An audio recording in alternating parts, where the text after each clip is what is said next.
Hi friends, நம்ம இப்போ என்ன படத்தை பற்றி பார்க்க போகிறோம் அப்படின்னா, ஆண் பாவம் பொல்லாதது அப்படிங்கிற மூவி பற்றி தான் பார்க்க போகிறோம். இந்த படத்தில் ஹீரோவோட பேர் வந்து சிவா, நம்ம ஹீரோயினோட பேர் வந்து சக்தி. இவ ரெண்டு பேருக்கும் எப்படி கல்யாணம் ஆகுது, எப்படி டைவர்ஸ் வரைக்கும் போகுது அப்படிங்கிறது தான் இந்த கதையே. நம்ம ஹீரோவுக்கு வந்து கல்யாணம் பண்ணணும் அப்படின்னு பேசிகிட்டு இருப்பாங்க. நம்ம ஹீரோவுக்கு வந்துட்டு 27 வயசு ஆயிரும். ஹீரோ வந்துட்டு பொண்ணு பார்க்க போவாங்க. நம்ம சக்தி வந்து 10ஆம் கிளாஸ் தான் முடிச்சிருப்பாங்க. ரொம்ப அழகாக இருக்கிறதுனால ஹீரோவுக்கு ரொம்ப பிடிச்சி போயிடும். கெட்டினா இவ்வளோ தான் கெட்டணும் அப்படிங்கிற மாதிரி மைண்ட் செட்டில் யோசிச்சுட்டு இருப்பாங்க.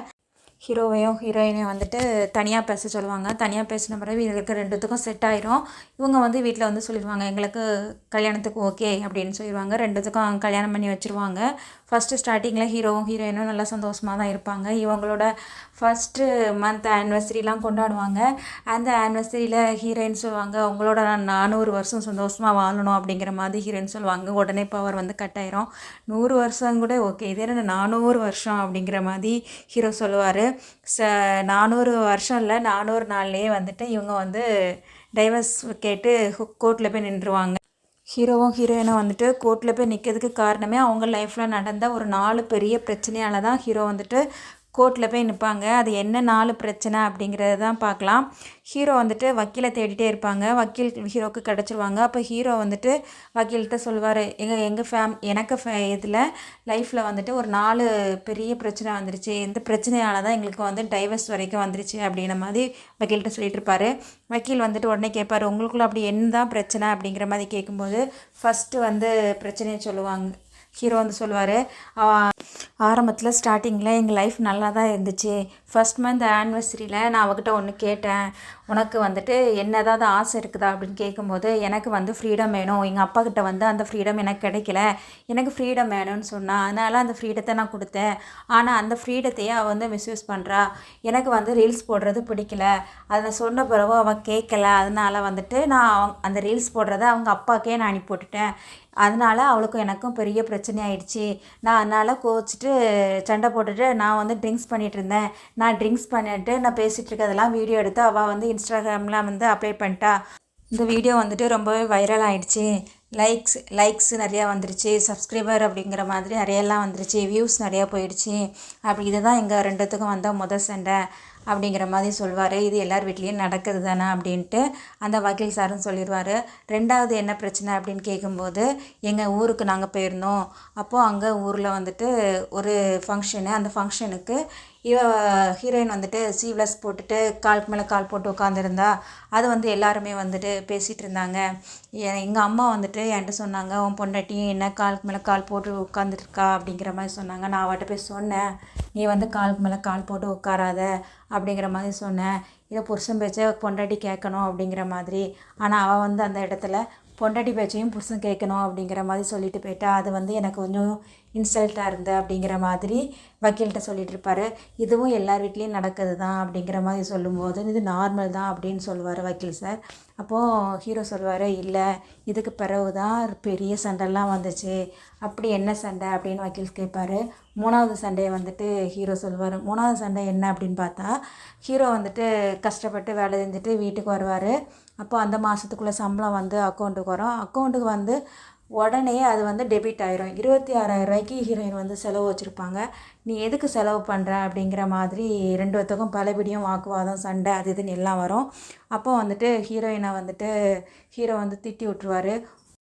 ஹீரோயின் வந்துட்டு கோவிச்சிட்டு பக்கத்து ரூமுக்கு போயிடுவாங்க. இவங்க 2 பேரும் பக்கத்து ரூமுக்கு போயிட்டு அதுக்கு பிறகு தான் ஹீரோ யோசிப்பார், ஐயோ இன்றைக்கி வந்துட்டு 2nd மந்த் ஆனிவர்சரி, அதனால தான் அந்த ஒரு காசை எடுத்து செலவு பண்ணியிருக்கிறா அப்படிங்கிற மாதிரி ஹீரோ வந்து புரிஞ்சுப்பார்.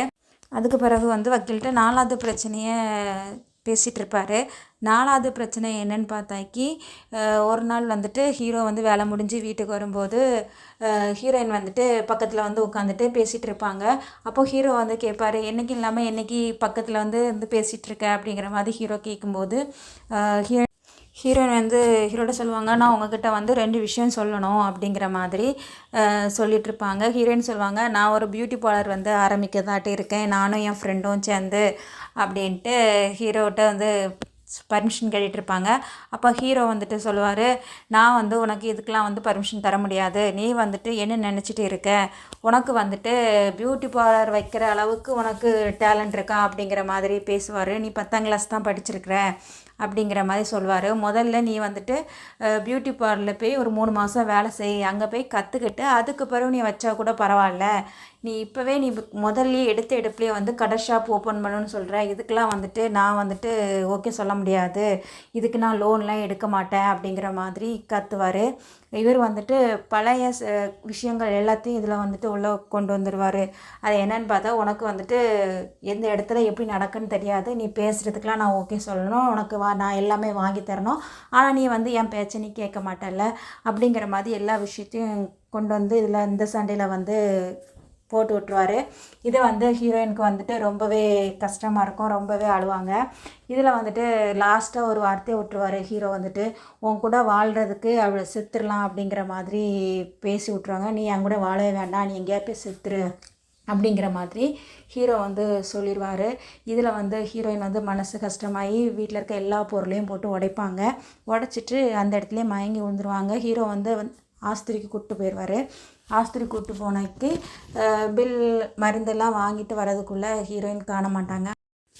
ஹீரோ வந்துட்டு ஹீரோயினை அங்கே இங்கேமா தேடுவாங்க. ஹீரோயின் வந்து கிடைக்க மாட்டாங்க. இதை வந்துட்டு வக்கீல்கிட்ட சொல்லும்போது இதுவும் நார்மல் தான் அப்படிங்கும்போது ஹீரோ வந்து கண் கலங்குவார். ஹீரோ கண் கலங்கதை பார்த்து வக்கீல் சார் என்னாச்சுன்னு கேட்கும்போது ஹீரோ சொல்வார், அவள் வந்துட்டு 2 விஷயம்னு சொன்னால், விஷயத்துக்கே நான் சண்டை போட்டேன், 2வது விஷயம் என்னென்னா அவள் வந்து கன்சீவாக இருந்திருக்கா, நாங்கள் சண்டை போட்டதில் அவள் அழுது அந்த குழந்தை வந்து கலைஞ்சிருச்சு அப்படிங்கிற மாதிரி ஹீரோ வந்து ரொம்ப ஃபீல் பண்ணி தான் சொல்லுவார். எனக்கு வந்துட்டு என் பொண்டாட்டி எனக்கு வேணும் அப்படிங்கிற மாதிரி வக்கீல் சார்கிட்ட சொல்லி எங்கள் 2 பேர்த்தையும் எப்படியா சேர்த்து வைங்க அப்படின்னு வக்கீல் சார்கிட்ட வந்து ஹீரோ வந்து கேட்பார். வக்கீல் சாரும் வந்துட்டு அதை புரிஞ்சுக்கிட்டு 2 பேர்த்தையும் சேர்த்து வைக்கணும் அப்படிங்கிற மாதிரி முயற்சி பண்ணிகிட்ருப்பார். அந்த எதிர் சைடில் வந்து ஹீரோயினோட லாயர் வந்துட்டு ரொம்ப தீவிரமாக இருப்பாங்க. இவங்க 2த்துக்கும் எப்படியாவது வக்கீல் டைவர்ஸ் வாங்கி கொடுத்துடணும் அப்படிங்கிற மாதிரி ஹீரோயினை வந்துட்டு நிறையா சண்டைலாம் போடுவாங்க.